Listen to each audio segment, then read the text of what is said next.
सो hi friends, आप सभी का स्वागत है एक नए वीडियो में। आज हम देखते हैं कि कोड ऑन वेजेस 2019 के चैप्टर 3 में क्या है। जो ये चैप्टर है इसकी हेडिंग है पेमेंट ऑफ वेजेस, और इसमें टोटल 10 सेक्शंस हैं स्टार्टिंग फ्रॉम 15 टू 25। तो हम शुरू करते हैं सेक्शन 15 से, जो कि है mode of payment of wages. कि वेजेस जो दिए जाएंगे वर्कर्स को, श्रमिकों को, वो उनका मोड ऑफ पेमेंट क्या होगा, किस तरीके से, किस माध्यम से दिया जाएगा। All wages shall be paid in current coins और करेंसी नोट्स। करंट कॉइन्स और करेंसी नोट्स में दिया जाएगा, या फिर बाई चेक दिया जाएगा, या फिर बैंक अकाउंट ट्रांसफ़र किया जाएगा, या फिर एक नया मेथड इस बार ऐड हुआ है इलेक्ट्रॉनिक मोड, जिसमें कि यूपीआईज आते हैं फ़ोनपे, गूगल पे, उनके थ्रू भी हम पेमेंट कर सकते हैं। पहले ये नहीं मेंशन रहता था wages, payment of wages act में, बट इस बार इन्होंने ये ऐड किया है electronic mode. Provided that the appropriate government by notification specify the industrial or the establishments the employer of which shall pay to every person employed in such industrial or other establishments the wages only by check or by crediting the wages into the bank account। इसमें ये कहना चाह रहा है कि इसके अलावा appropriate government notification के थ्रू कुछ ऐसे इंडस्ट्रीज़ और एस्टेब्लिशमेंट को निर्धारित करेगी जिसमें कि उसका जो एम्प्लॉयर होगा उसको अपने सभी पर्सन, सभी वर्कर्स को जो पैसा है वो कुछ लिमिटेड माध्यम से ही दे सकता है, जैसे कि चेक या फिर बैंक अकाउंट ट्रांसफ़र। वैसे इन जनरल वो किसी भी चारों मेथड से दे सकता है, cash, cheque, bank account transfer और इलेक्ट्रॉनिक मोड। बट कुछ स्पेसिफिक ऐसे इंडस्ट्रीज एस्टेब्लिशमेंट हो सकते हैं जिनको अप्रोप्रिएट गवर्नमेंट बोले कि नहीं, आप सिर्फ चेक या फिर बैंक अकाउंट ट्रांसफ़र ही करें। Then section 16, fixation of wage period. Wage period वो होता है जिसका वेज आपको एक बार में दिया जाता है। जैसे किसी को मंथली वेज पीरियड होता है, डेली होता है, डेली वेजेस होते हैं, उनको डेली का डेली पैसा मिलता है, मंथली में मंथली मंथ एंड पे मिलता है। वैसे ही वेज पीरियड डिफाइन होने चाहिए। तो हर एम्प्लॉयर को अपने सभी वर्कर्स का जो वेज पीरियड है वो प्री डिफाइन करना है कि वो डेली देना चाहते हैं, हफ्ते में एक बार देना चाहते हैं, फोर्टनाइटली मतलब 15 दिनों में एक बार देना चाहते हैं, या फिर मंथली महीने में एक बार देना चाहते हैं। Subject to the condition that no wage period in respect of any employee shall be more than a month. किसी भी वर्कर का जो वेज पीरियड होगा वो एक मंथ से ज़्यादा नहीं हो सकता, मैक्सिमम वो मंथली हो सकता है, ठीक है ना। बाई मंथली या 3 महीने में एक बार ऐसे नहीं हो सकता, ठीक है। Provided that different wage periods में be fix for different establishment. Different establishments में डिफरेंट वेज पीरियड्स भी हो सकते हैं, ठीक है। Then section 17, time limit for payment of wages. अब क्या है कि टाइम लिमिट क्या होगी जो पेमेंट ऑफ वेज होगा, ठीक है। तो डिफरेंट वेज पीरियड है तो डिफरेंट टाइम लिमिट होगी। तो इसमें पहला जो क्लॉज है, सब क्लॉज है, उसमें लिखा है the employer shall pay or cause to be paid wages to the employees engaged on daily wages का शिफ्ट एंड पे। जिन वर्कर्स को डेली का डेली पैसा मिलता है उनको शिफ्ट एंड पे पैसा दिया जाएगा। डेली शिफ्ट एंड जब होगी तब पैसा उनको मिल जाएगा उस दिन का। वीकली बेसिस पे जो लोग काम करते हैं, एक हफ्ते में एक बार पैसा मिलता है उन्हें, तो वो last working day of week को उनको पैसा मिल जाएगा, ठीक है। तो जैसे कोई बंदा हफ्ते में 6 दिन काम करता है, मंडे टू सैटरडे, तो सैटरडे के जो शिफ्ट एंड होगी शाम को 5 बजे 6 बजे जो भी होगी, उस दिन उनका पैसा उनको दे दिया जाएगा वीकली।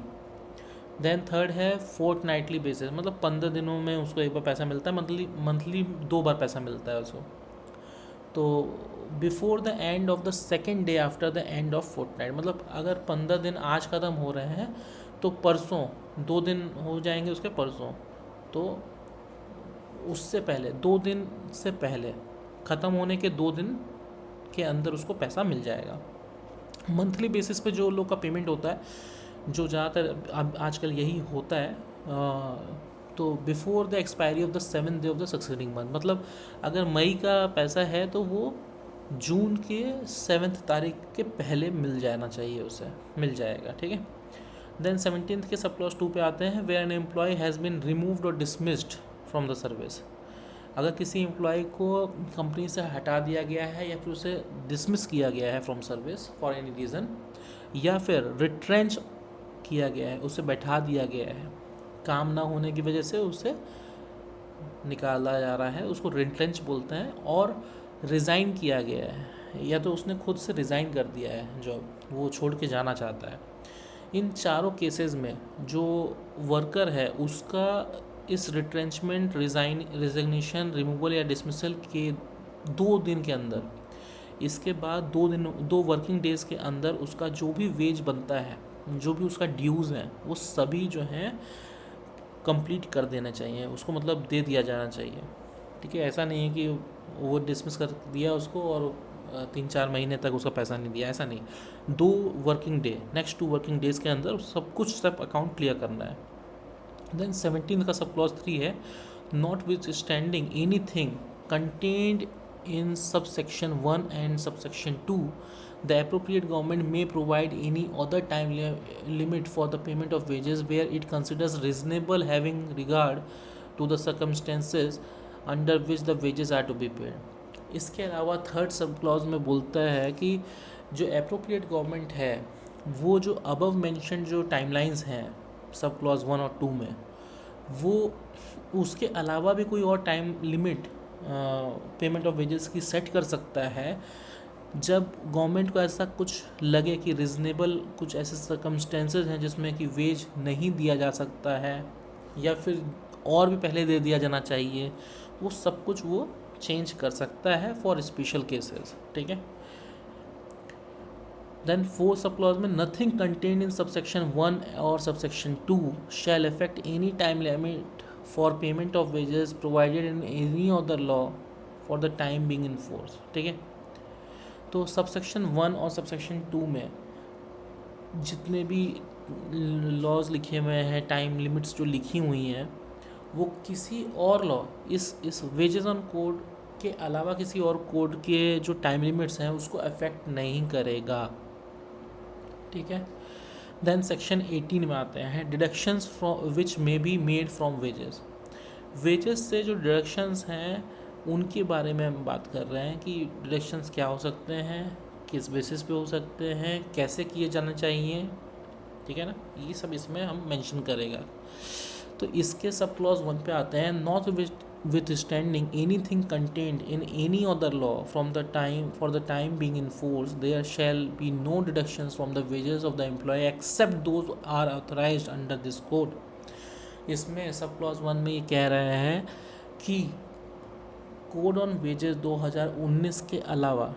इसके अदर देन कोई भी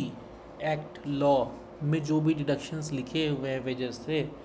वो अप्लीकेबल नहीं होंगे डिडक्शंस के लिए, सिवाय उनके जो कि इसमें लिखे हुए हैं कोड ऑन वेजेस। मतलब इसके अलावा और डिडक्शंस ऑन वेजेस कहीं और डिफाइन अगर है भी तो वो अब लागू नहीं होगा सिवाय इस पे जो लिखे हुए हैं। ठीक है, तो अब देखते हैं for the purpose of this subsection. अब 1 का जो है 18th सेक्शन का जो सब क्लॉज 1 था उसका भी clause A, any payment made by an employ to the employer और his agent shall be deem to be a deduction from his wages. अगर कोई भी वर्कर अपने एम्प्लॉयर या उसके किसी एजेंट को किसी भी तरह का कोई पेमेंट करता है तो उसको हम उसके वेजेस का डिडक्शन मानेंगे, वेजेस से डिडक्शन मानेंगे। तो वर्कर अपने एम्प्लॉयर को या उसके एजेंट को अगर कोई भी पैसा दे रहा है, किसी भी रूप में दे रहा है, तो उसको हम डिडक्शंस फ्रॉम हिज वेजेस मानेंगे। देन बी सबसेक्शन है, any loss of wages to an employ for a good और sufficient cause resulting from withholding of increment or promotion including the stoppage of an increment। किसी भी employ को loss of ways हो रहा है, किसके कारण हो रहा है? या तो उसका इंक्रीमेंट या प्रमोशन को होल्ड कर लिया गया है, फॉर अ टाइम बिंग रोक लिया गया है, या फिर स्टॉप कर दिया गया है, मतलब एकदम हटा ही दिया कि इंक्रीमेंट करना ही नहीं है, या फिर उसको प्रमोशन देने के बजाय उसको डिमोशन कर दिया, reduction to a lower post or time scale, उसका टाइम स्केल जो है वो रिड्यूस कर दिया गया हो या फिर उसकी पोस्ट रिड्यूस कर दी गई हो, या फिर उसको सस्पेंड कर दिया गया हो, suspension, shall not be deemed to be deduction from wages in case where the provisions may by the employer for such purposes are satisfying the requirements specified in the notification issued by the appropriate government on this behalf। ठीक है, तो इसको हम समझते हैं कि किसी भी वर्कर को अगर उसका इंक्रीमेंट या प्रमोशन रोका गया है फॉर सम टाइम, या फिर उसको इंक्रीमेंट दिया ही नहीं जा रहा है, या फिर उसका डिमोशन कर दिया गया है, उसको लोअर पोस्ट पे दे दिया गया है, या फिर उसको सस्पेंड कर दिया गया है, इन सभी को हम डिडक्शन नहीं मानेंगे वेजेस का अगर एम्प्लॉयर ने ये सभी कुछ एक सही तरीके से किया है, जो एप्रोप्रिएट गवर्नमेंट है उसके जो नोटिफिकेशंस में जो रूल्स हैं ये करने के लिए, ये सारी चीज़ें एक्शंस लेने के लिए, अगर उनके हिसाब से एम्प्लॉयर ने रोका है, होल्ड किया है, रिड्यूस किया है, पावर सस्पेंड किया है, तब तो ये डिडक्शन ऑफ वेजेस नहीं माना जाएगा। अगर किसी भी वजह से ये प्रूफ हो जाता है कि जो एम्प्लॉयर है वो कुछ मतलब डिफ़ॉल्ट कर रहा है और उसने मतलब जानबूझ कर किसी का इंक्रीमेंट होल्ड किया है और लोअर पोस्ट पर रखा है, तो फिर इसको हम बोल सकते हैं कि ये डिडक्शन ऑफ वेजेस है। ठीक है, देन सब सेक्शन 2 पे आते हैं। Deduction from the wages of an employ shall be made in accordance with the provisions of this code. ठीक है, and may be made only for the following purposes. Deduction from the wages जो हैं वो सिर्फ इसी code के according बनेंगे, और जो क्या क्या पर्पज़ हो सकते हैं डिडक्शंस के वो इस सब सेक्शन 2 में ही लिखे हुए हैं। तो सब सेक्शन 2 के क्लॉज ए पे जाते हैं। फाइन्स इम्पोज ऑन हिम, अगर किसी तरह का कोई फ़ाइन है जो कि वर्कर के ऊपर इम्पोज किया गया है तो वो एक तरह का डिडक्शन फ्रॉम द वेजेस होगा। B, deduction from for his absence from duty, ये सब आगे डिफाइन भी किया जाएगा। फाइन्स हैं, deduction from the absence of the duty है। ठीक है ना, अभी हम बस इस वाले सेक्शन में क्या क्या डिडक्शंस हो सकते हैं वो देख रहे हैं। तो फाइन हो सकता है जो कोई उस पर इम्पोज किया गया हो। देन बी है deductions from his absence from duty, कि वो अपनी ड्यूटी पे प्रेजेंट नहीं था, एब्सेंट था, तो उसके लिए डिडक्शंस ऑफ वेजेस हो सकते हैं। सी में deductions for damage to or loss of goods expressed interested to the employee for custody, अगर किसी वर्कर को कस्टडी दिया गया था एंड उसके अंडर कस्टडी कोई गुड्स या कुछ सामान था जिसका डैमेज हो गया या फिर उसका लॉस हो गया है ना, उस टाइप का कोई चीज़ अगर एम्प्लॉय के ऊपर इंटरेस्टेड था एम्प्लॉयर द्वारा कि आप इसे कस्टडी करोगे और उसका कोई किसी तरह से डैमेज या लॉस हुआ तो उसके लिए उसके डैमेज के लिए डिडक्शन हो सकता है वेजेस से। ठीक है ना, और for loss of money for which he is required to account, या फिर किसी मनी का हिसाब किताब उसको दिया गया हो, उसमें कुछ लॉस ऑफ मनी हो जाए, उसके लिए डिडक्शन हो सकता है।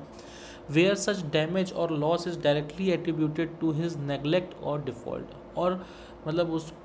उसमें ये प्रूफ हो जाए कि डायरेक्टली उसका मतलब रोल है उसके नेग्लिजेंसी का, वो डिफ़ॉल्ट कर रहा है, उसकी गलती प्रूफ हो जाए, तो हम ये डिडक्शंस फ्रॉम द वेजेस कर सकते हैं इस केस में। D, deduction for house accommodation supplied by the employer or by the appropriate government or any housing board set up under any law for the time being in force, whether the government or such board is a employer or not। अगर किसी worker को house accommodation दिया गया है employer द्वारा, appropriate government द्वारा या फिर किसी भी हाउसिंग बोर्ड द्वारा, चाहे वो उसका एम्प्लॉयर हो चाहे ना हो, तो ऐसे केसेस में हाउस एकोमोडेशन के लिए डिडक्शन किया जा सकता है वेजेस से। और any other authority engaged in the business of subsiding homeowner which may be specified in this behalf by the government by the notification। ठीक है, तो अगर उसको हाउसिंग एकोमोडेशन सप्लाई किया गया है कहीं से तो उसके लिए डिडक्शन इन वेजेस हो सकता है। ई, डिडक्शन फॉर सच एमिनिटीज़ और services supplied by the employer as the appropriate government or any officer specified by it in this behalf may by general or special order authorize, and such directions shall not exceed an amount equivalent to the value of such amenities and services। इसमें क्या बोलना चाह रहा है ई sub clause में कि अगर employer ने कोई एमिनिटीज़, बेसिक एमिनिटीज़ या सर्विसेज प्रोवाइड की हैं वर्कर को उसके रहने के लिए, खाने पीने के लिए, कोई अम्यूनिटीज़ या सर्विसेज प्रोवाइड किए हैं, उसको घर में जो है फुल्ली फर्निश्ड घर दिया है तो घर में जो जो सामान दिए हैं उसका, गीज़र का, एसी का, उसका जो एम्यूनिटीज़ का, सर्विसेज का जो पैसा है वो डिडक्ट कर सकता है वेजेस से, ठीक है ना। लेकिन जो वो डिडक्ट करेगा पैसा, वो उस एम्यूनिटीज़ और सर्विसेज के जो एक्चुअल कॉस्ट हैं उससे ज़्यादा नहीं होने चाहिए, ठीक है। For this purpose of this clause, the expression services doesn't include the supply of tools or raw materials required for the purpose of employment। मतलब क्या कहना चाह रहा है कि जो यहाँ पर सर्विसेज टर्म लिखा हुआ है इसमें वो चीज़ें इंक्लूड नहीं हैं जो उस वर्कर को अपने वर्क प्लेस पे वर्क करने के लिए जो टूल्स या रॉ मटेरियल्स दिए जाएंगे वो इस सर्विसेज में इंक्लूडेड नहीं है। उनका पैसा वो नहीं काट सकता। उसके अपने फ़ायदे के लिए, वर्कर के अपने फ़ायदे के लिए, रहन सहन के लिए जो चीज़ें एम्प्लॉयर द्वारा दी जाती हैं, सर्विसेज और एम्यूनिटीज़, उनका पैसा डिडक्ट किया जा सकता है फ्रॉम वेजेस। देन एफ पे आते हैं, डिडक्शन फॉर रिकवरी ऑफ, ठीक है। डिडक्शन फॉर रिकवरी ऑफ मतलब कुछ रिकवरीज हो सकती हैं, उससे वसूलना हो सकता है वर्कर से, उसके लिए डिडक्शन किया जाता है उसके वेजेस से। अब देखते हैं कि रिकवरी कौन कौन सी हो सकती हैं। उसमें पहला है advances of whatever nature, including advances for travelling allowance और conveyance allowance and the interest due in respect thereof और for adjustment of overpayment of wages. अगर किसी वर्कर को ओवर पे कर दिया गया है वेजेस पहले ही, मतलब पहली पेमेंट ज़्यादा दे दी गई है वेजेस की। एडवांसेस ऑफ एनी नेचर मतलब किसी भी तरह का एडवांस दिया जा चुका है पैसा किसी वर्कर को, उसमें हो सकता है ओवर पेमेंट हो, ट्रैवलिंग अलाउंस हो सकता है, कन्वेंस अलाउंस हो सकता है, और इन सारे जो चीज़ों का जो इंटरेस्ट बनता है वो हम जो है उससे डिडक्ट कर सकते हैं वर्कर से। देन इसके सेकंड पे आते हैं लोन्स, किसी भी टाइप का loan any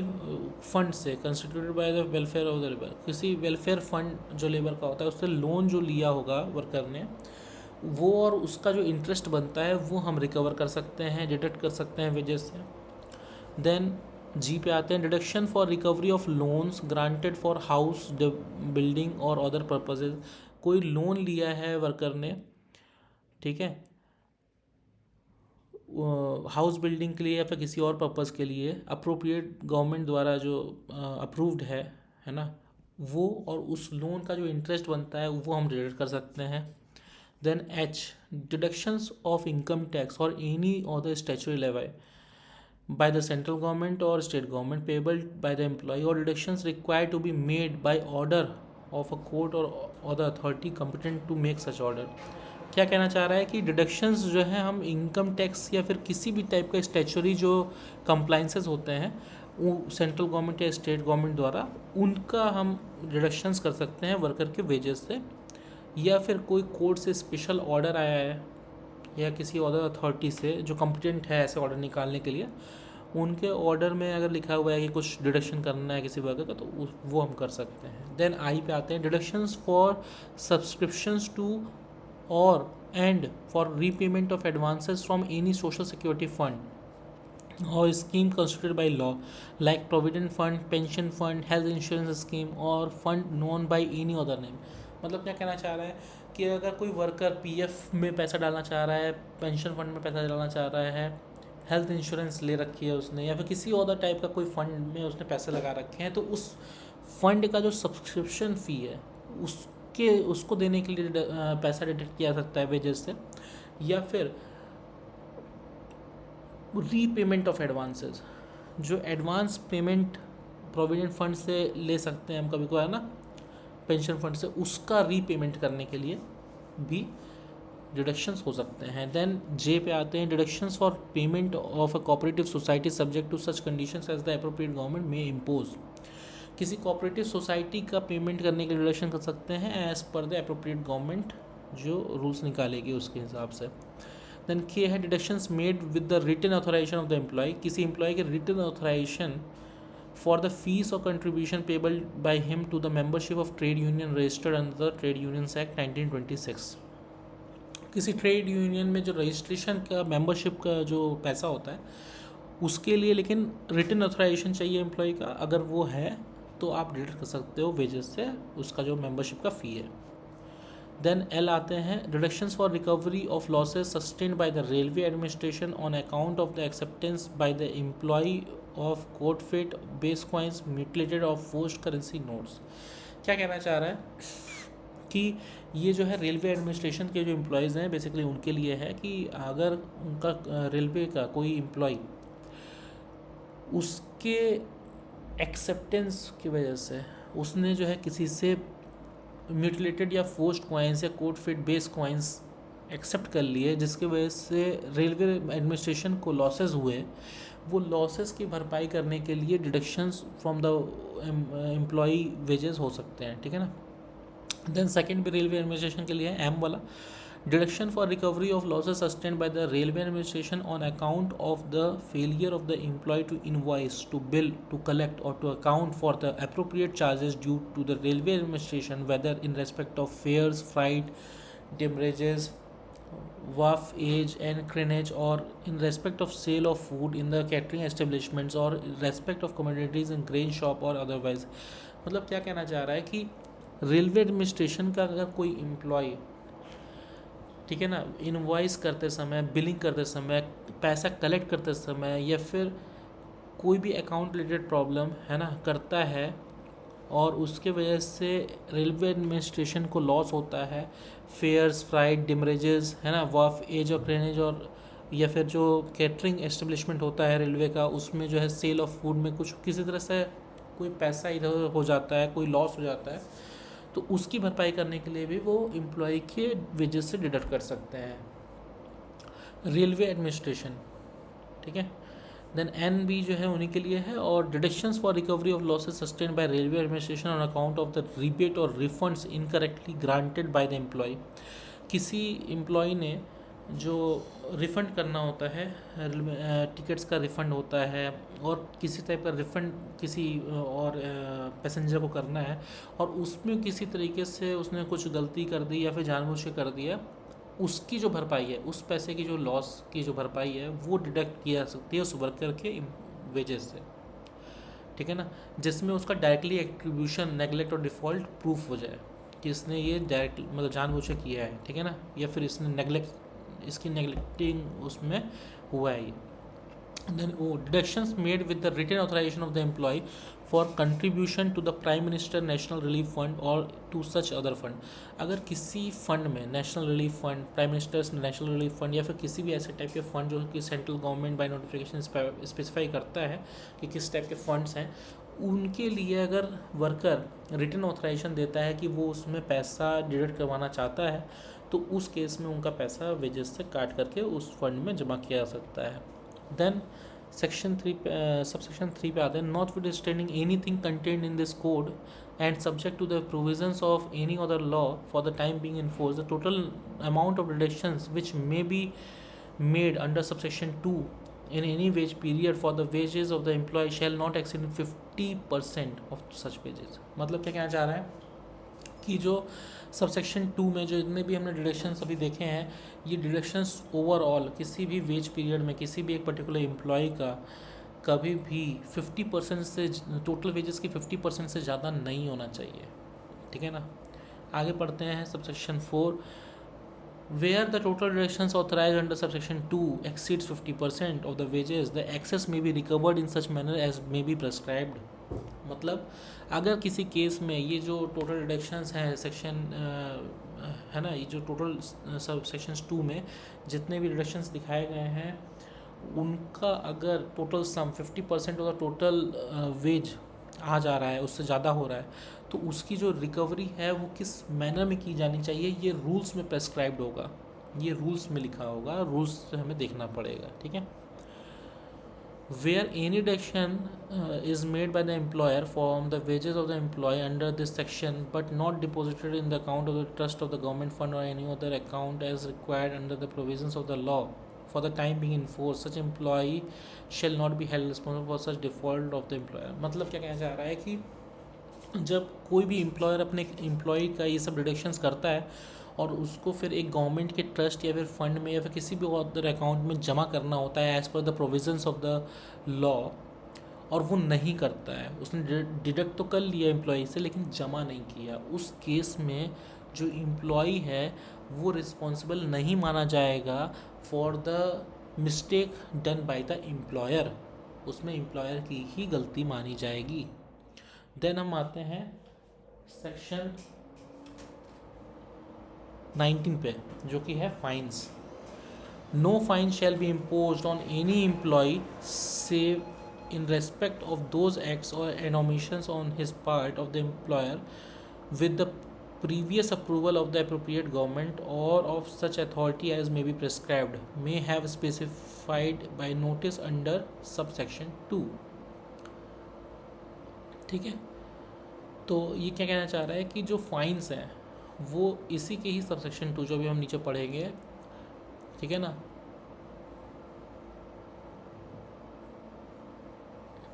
no fine shall be imposed on any employee save in respect of those acts and omissions on his part of the employer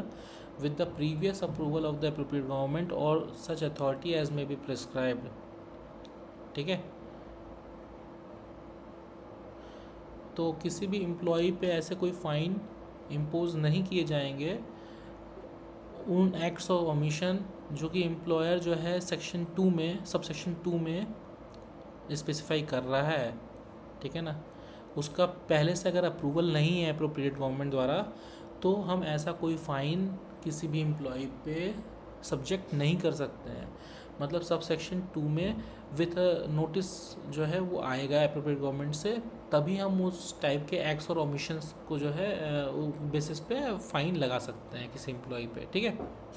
अब सब सेक्शन 2 देख लेते हैं। A notice specifying such acts and omissions shall be exhibited in such manner as may be prescribed on the premises in which the employment is carried on। मतलब क्या है कि कोई भी एम्प्लॉयर जो है जो वो अपने जहाँ पर वर्क एरिया है वहाँ पर नोटिस लगा कर स्पेसिफाई करेगा जो एक्ट्स हैं और जो ओमिशंस हैं, ठीक है ना, कि जो भी मतलब प्रेस्क्राइब्ड होंगी अप्रोप्रिएट गवर्नमेंट द्वारा रूल्स में, उनको स्पेसिफाई करेगा अपने वर्क एरिया में। ठीक है ना, जहाँ पे कैरी करना है एम्प्लॉयमेंट। ठीक है,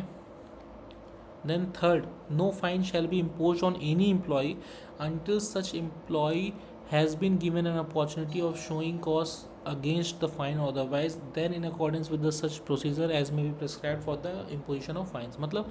कोई भी फ़ाइन तब तक किसी एम्प्लॉई या वर्कर पे नहीं इम्पोज किया जा सकता है जब तक कि उसको एक बार शो कॉज नोटिस ना दिया जाए, उसको अपना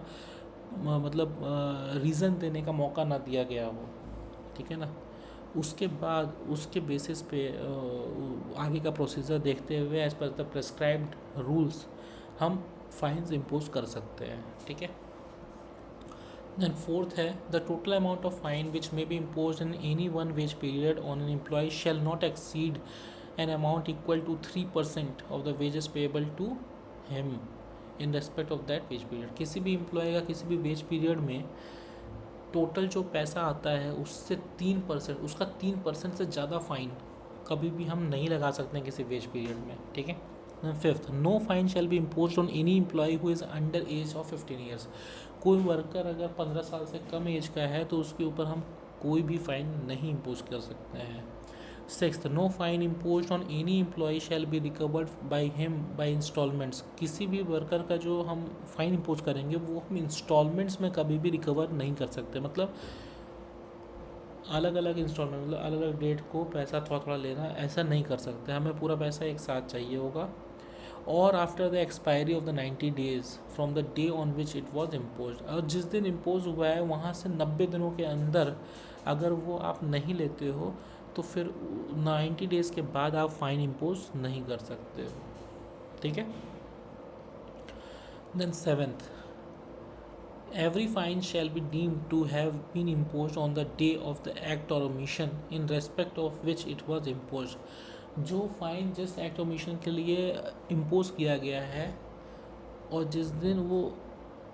एक्चुअली हुए थे उसी दिन उनको हम मानेंगे कि फ़ाइन उसी दिन इम्पोज हुआ है, जिस दिन एक्ट ऑन ओमिशन का डेट है उसी दिन हम मानेंगे कि वो फ़ाइन इम्पोज किया गया है। क्योंकि हम ये क्यों इम्पोर्टेंट है, क्योंकि हमें जिस दिन इम्पोज किया गया है उससे से 90 डेज़ में काउंट करना है। अगर उसके बाद वो नहीं दिया गया तो नहीं ले पाओगे आप 90 डेज़ के बाद, ठीक है। तो इसीलिए जैसे रजिस्टर है, तो अगर कोई 1 तारीख को हुआ है कोई एक्ट ओमिशन और आपने उस पर फ़ाइन इम्पोज मतलब किया 10 दिन बाद, ठीक है, आप वर्बली उसको बोल रहे हो लेकिन आपने एक्चुअली जो रजिस्टर में मेंटेन किया 10 दिन बाद, तो आप जो है उसका जो डेट ऑफ जो इम्पोजिशन है वो आप 10 तारीख को मानोगे। लेकिन यहाँ पे क्लियरली मेंशन है कि जिस दिन वो एक्ट ओमिशन किया गया है, एक्चुअल जो डेट है उसी को हम मानेंगे, डीम्ड ऑफ। आपने रजिस्टर में कुछ भी लिखा हो लेकिन वो माना जाएगा 1 तारीख को ही, 1 तारीख से ही 90 दिन जोड़े जाएंगे, ठीक है। इसलिए ये 7th पॉइंट बहुत इंपॉर्टेंट है।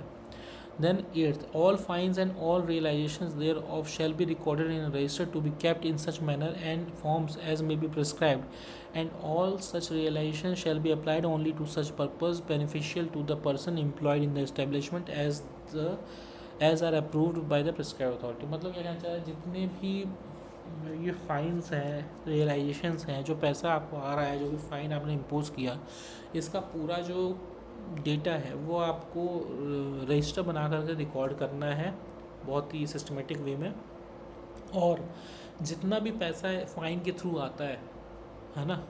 एम्प्लॉयर के पास, उसको आप ऐसे ही कहीं यूज़ नहीं कर सकते। आपको उसको जो वर्कर्स हैं उनके बेनिफिशियल पर्पसेस के लिए यूज़ करना है, ठीक है ना, as prescribed by the rules, है ना, अप्रूव्ड बाय द अथॉरिटीज़, ठीक है। देन सेक्शन 20 पे आते हैं, deductions for the absence from the duty. अगर ये हमने पहले पढ़ा था ना कि किस किस चीज़ में हम डिडक्शन कर सकते हैं, तो उसमें एब्सेंस फ्रॉम ड्यूटी था। तो उसमें अब इसमें डिटेल में पढ़ते हैं कि क्या क्या है, ठीक है। इसका पहला सब सेक्शन है,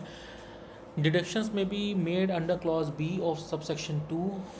of section 18 only on account of the absence of the employee from the place or places where the terms of his employment is required to work, such absence being for the whole or any part of the period during which he is required to work। इसमें ये बताना चाह रहा है कि जहाँ पर employ का काम करने का प्लेस है as per the terms of employment, जहाँ पे उसे काम करना था, जिन प्लेसेस पे उन्हें काम करना था, हो सकता है उसे एक से ज़्यादा प्लेसेस पे काम करना हो, तो वो अगर वहाँ से एब्सेंट है, ठीक है ना, जहाँ पे उसे काम करना था as per terms of employment, चाहे पूरे समय के लिए एब्सेंट हो या फिर किसी पार्ट ऑफ ड्यूरेशन के लिए वो वहाँ पे एब्सेंट हो, तो उसका हम डिडक्शन कर सकते हैं, ठीक है ना। देन सेकेंड सबसेक्शन के लिखा है, the amount of subsidization shall in no case bear to the wages payable to the employed person in respect of the wage period for which the deduction is made in a larger proportion than the period for which he was absent bears to the total period within which such period during which by terms of the employment he was required to work. मतलब इसमें ये बताना चाह रहे हैं कि अगर कोई पर्सन किसी दिन एब्सेंट था या फिर किसी एक पर्टिकुलर टाइम ड्यूरेशन के लिए किसी दिन एब्सेंट था, तो जो उसका डिडक्शन हम करेंगे वो प्रो रेटा बेसिस पे करेंगे, कम्प्लीटली उसकी पूरी सैलरी डिडक्ट नहीं कर लेंगे। उसको अगर वो 4 घंटे के लिए गायब था तो 4 घंटे के इक्विवेलेंट जो पैसा होता है वही डिडक्ट किया जाएगा। अगर वो 1 दिन के लिए नहीं आया था तो 1 दिन का पैसा डिडक्ट किया जाएगा, ठीक है। प्रो रेटा बेसिस पे ही डिडक्शन होंगे, ऐसा नहीं होगा कि हम उसका पूरा पैसा ही न दें। Provided that, subject to any rules made in this behalf by the appropriate government, if 10 or more employed persons acting in a concert absent themselves without due notice, ठीक है ना, and without reasonable cause, such deductions from any such person may include such amount not exceeding his wages for 8 days as may be by any such terms be due to the employer in lieu of due notice, ठीक है। इसके अलावा ये बोलना चाह रहे हैं कि अभी कुछ अप्रोप्रिएट गवर्नमेंट जो है वो रूल्स बनाएंगी जिसके हिसाब से अगर 10 या 10 से ज़्यादा वर्कर्स किसी एम्प्लॉयर के विदाउट प्रायर नोटिस, बिना किसी सूचना दिए अगर एब्सेंट हो जाते हैं एक साथ, विदाउट रीजनेबल कॉज, कोई एक रीजनेबल कॉज नहीं है, ठीक है ना, विदाउट नोटिस गायब जाते हैं, तो उन पर्सनस का, उन वर्कर्स का मैक्सिमम जो एम्प्लॉयर है वो 8 डेज़ का वेज डिडक्ट कर सकता है, उससे ज़्यादा का नहीं कर सकता। 8 डेज़ तक का वो वेज डिडक्ट कर सकता है इन ल्यू ऑफ ड्यू नोटिस, ठीक है। एक नोटिस दे करके उनका जो है 8 दिन का पैसा डिडक्ट किया जा सकता है।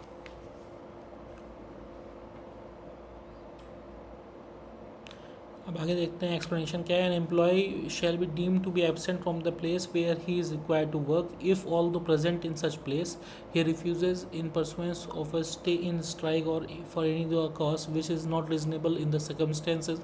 To carry out his work. मतलब अलग से इसके लिए गवर्नमेंट ने एक्सप्लेन भी किया है कि अगर कोई वर्कर प्रेजेंट तो है प्लेस पे लेकिन वो मना कर देता है काम करने के लिए, क्यों? क्योंकि वो एक स्ट्राइक में इन्वॉल्व है, किसी टाइप की स्ट्राइक है जिसमें वो काम करने के लिए मना कर दे रहे हैं एक साथ, तो उसे भी हम absence from the work place ही मानेंगे। या फिर स्ट्राइक नहीं किसी और कॉज के लिए लेकिन वो मना कर दे रहे हैं काम करने के लिए, विच इज़ नॉट रीजनेबल, जो रीजनेबल ना हो, उस सर्कमस्टेंसेस में रीजनेबल ना हो to carry out his work, तो उस केस में हम उसे absent from the work place ही मानेंगे, ठीक है। अब जैसे कोई बंदा बीमार पड़ गया काम करते हुए, वो काम नहीं कर पा रहा है, तो ये क्या है, ये रीज़नेबल है, ये नॉट रीज़नेबल नहीं है, ये रीज़नेबल है कि उसकी तबीयत ख़राब है, उसको सर दर्द हो रहा है ना, वो काम नहीं कर सकता, ये एक रीज़नेबल पॉइंट है। लेकिन कुछ नॉट रीज़नेबल पॉइंट्स हो सकते हैं कि हमको काम करने का मन नहीं कर रहा है, हम नहीं करेंगे, ठीक है ना, मुझे स्ट्राइक में है, ऐसे टाइप के जो नॉट रीजनेबल हैं इन दैट सर्कमस्टेंसेस, तो हम उसको absence of from the work place मानेंगे और डिलीट कर सकते हैं पैसा, ठीक है। Then 21 deductions for damage or loss. A deduction under clause C or clause N of the subsection 2 of the section 18 for damage of loss shall not exceed the amount of damage or loss, ठीक है। Damage or loss के case में जो deductions करते हैं, वो जो damage or loss हुआ है उसका जो एक्चुअल अमाउंट है उससे ज़्यादा हम उससे डिडक्ट नहीं कर सकते हैं, है ना, ठीक है। देन इसका दूसरा सबसेक्शन है, a deduction shall not be made under subsection 1 until the employee has been given an opportunity for show cause. और हम तब तक ये deduction for damage or loss नहीं कर सकते जब तक कि हमने एक अपॉर्चुनिटी उस वर्कर को ना दी हो शो कॉज देने की, है ना, और उसके बाद उसके अकॉर्डिंगली जो शो कॉज में जो आंसर देगा, जो कॉज बताएगा, उसको देखते हुए, उसको कंसिडर करते हुए जो प्रोसीजर प्रिस्क्राइब्ड होंगे रूल्स में बाय द अप्रोप्रिएट गवर्नमेंट, उनके हिसाब से ही हम डिडक्शंस कर सकते हैं। देन थर्ड है, all such deductions all relations thereof shall be recorded in register to be kept in such form as may be prescribed. अभी गवर्नमेंट जो इसके जो रूल्स लाएगी उसमें जैसा बताया होगा वैसे आपको रजिस्टर मेंटेन करना होगा, रिकॉर्ड मेंटेन करने होंगे ऐसे सभी डिडक्शंस के, और उनसे जो पैसा आ रहा है उसका भी। Then 22 deductions for service rendered, ठीक है। A deduction under clause D or clause E of subsection 2 of section 18 shall not be made from wages of an employee unless the house accommodation, amenity or services has been accepted by him as per the term employment or otherwise, and such deduction shall not be exceed amount of equivalent to the value of the house accommodation, amenity or services applied, ठीक है। क्या कहना चाह रहा है कि अगर किसी वर्कर को किसी एम्प्लॉयर ने हाउस अकोमोडेशन, एमिनिटी और सर्विसेज प्रोवाइड की हैं, तो जब तक वो एम्प्लॉयर उसे एक्सेप्ट नहीं कर लेता है, ठीक है ना, तब तक आप उसका पैसा डिडक्ट नहीं कर सकते हो। और अगर आप उसका पैसा डिडक्ट भी करते हो तो वो जो पैसा डिडक्शन होगा वो एक्चुअल एमिनिटी और सर्विसेज की जो कॉस्ट है उससे ज़्यादा नहीं हो सकता, ठीक है ना, मैक्सिमम उसके बराबर हो सकता है, ठीक है। Section 23 deduction for recovery of advances. अगर किसी तरह का कोई एडवांस पेमेंट आपने वर्कर को किया है तो उसका डिडक्शंस, उसकी रिकवरी करने के लिए डिडक्शंस की जाएंगी, उसके बारे में बताया जाएगा इसमें। तो वो कुछ पर्टिकुलर कंडीशंस हैं जिसमें कि आप ये रिकवरी कर सकते हो। पहला है recovery of advances of money given to the employee before the employment begin. जब वर्कर ने काम करना शुरू नहीं किया है तब आपने उसको कुछ एडवांस मनी दिया है, उसकी रिकवरी के बारे में इस सब क्लॉज ए में बताया गया है 23 के। Shall be made from the first payment of the wage to him in respect of a complete wage period, ठीक है। But no recovery shall be made of such advances given for travelling expense. मतलब आपने अगर कोई पैसा किसी worker को उसके काम शुरू करने से पहले दिया है और वो पैसा ट्रैवलिंग एक्सपेंस नहीं होना चाहिए, ट्रैवलिंग एक्सपेंस आपने जो दिया है उसकी रिकवरी आप नहीं कर सकते, ठीक है ना। तो अगर वो ट्रैवलिंग एक्सपेंसेस के अलावा कोई पैसा आपने उसका एडवांस पेमेंट किया है उसके काम शुरू करने से पहले, तो उसका जो रिकवरी है, जो डायरेक्शंस आप करोगे वो उसके पहले वेज पीरियड, पहला वेज पीरियड डेली भी हो सकता है, वीकली भी हो सकता है, फोर्टनाइटली भी हो सकता है और मंथली भी हो सकता है। तो जो भी पहला वेज पीरियड की जो पेमेंट होगी उससे आप डिडक्ट करोगे, ठीक है। देन इसके बी पे आता है recovery of advances of money given to the employee after the employment began shall be subject to such condition as may be prescribe. मतलब आपने किसी वर्कर की जो पैसा दिया है, जो एडवांस पेमेंट किया है वर्कर को, वो उसका काम शुरू करने के बाद दिया है, तो इसके जो प्रोविजंस हैं वो अभी प्रिस्क्राइब्ड रूल्स में आएंगे, उनकी कंडीशंस के हिसाब से ही आपको इसकी रिकवरी करनी होगी, अभी इसमें मेंशन नहीं किया है। Then C recovery of advance of wages to an employee not already earned shall be subject to such conditions as may be prescribed. मतलब आप ऐसा कोई एडवांस रिकवरी करना चाहते हो वर्कर से जो कि अभी तक उसने अर्न ही नहीं किया है, ठीक है ना, अभी उसकी अर्निंग उतनी नहीं हुई है, तो वैसे जो चीज़ें हैं उनकी कंडीशंस भी अभी प्रेस्क्राइब रूल्स में मेंशन होंगी बाय एप्रोप्रिएट गवर्नमेंट, तो उसके हिसाब से ही हम देखेंगे, ठीक है। Then section 24 deductions for recovery of loans. तो वो भी जो है जो लोन आपने दिया है कोई पैसा वर्कर को, किसी भी टाइप का लोन हो सकता है, उसकी जो रिकवरी के डिडक्शंस करने हैं वो भी एज़ पर प्रेस्क्राइब रूल्स ही करने हैं। अभी यहाँ पे मेंशन क्लियर कट नहीं है, तो वो इसमें मेंशन नहीं है, प्रेस्क्राइब रूल्स में मेंशन होगा। Then 25 and last section of chapter 3, chapter not to apply to government establishment. ये क्या है, जो ये चैप्टर 3 है ये गवर्नमेंट एस्टेब्लिशमेंट्स पे लागू डायरेक्टली नहीं होता है, यही सेक्शन 25 में लिखा है। The provisions of this chapter shall not be apply to the government establishments unless the appropriate government by notification applies such provisions to the government establishment is specified in the state notification. मतलब कि जब तक कि appropriate government कोई एक notification के through कोई provisions ना निकालें for their establishments, government establishments, तब तक ये चैप्टर 3 पूरा गवर्नमेंट एस्टेब्लिशमेंट्स पे लागू ही नहीं होता है, ठीक है, पेमेंट ऑफ वेजेस वाला, ठीक है। ये किसके लिए है, प्राइवेट एंड अदर जो एस्टेब्लिशमेंट्स हैं उनके लिए है ये, लेकिन PSUs के लिए और इसके लिए ये पेमेंट ऑफ वेजेस लागू नहीं होता है डायरेक्टली। हाँ, लागू हो सकता है इन सब केसेस जब एप्रोप्रिएट गवर्नमेंट बाय नोटिफिकेशन जारी करेगी, ठीक है। तो आज यहीं तक हम लोग करते हैं, चैप्टर 3 कंप्लीट हो गया है। होप आप सभी को समझ में आया होगा। जो आपको डाउट है वो आप मुझसे कमेंट में पूछ सकते हैं। लाइक और सब्सक्राइब करें। Thank you.